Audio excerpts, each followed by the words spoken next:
তুলে রেডি করে রেখেছিলাম। মূর্তি লাগাচ্ছি। মূর্তি মূলত ছাদ থেকে তুলেছি। মূর্তি আমার বাবার হাতে তৈরি।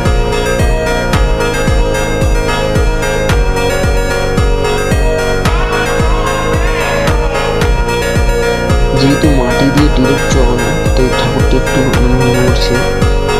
মাটি দিয়ে জমালে মূলত অনেক সময় লাগে, একদিনে সঙ্গে সঙ্গে কমপ্লিট করা সম্ভব হয় না।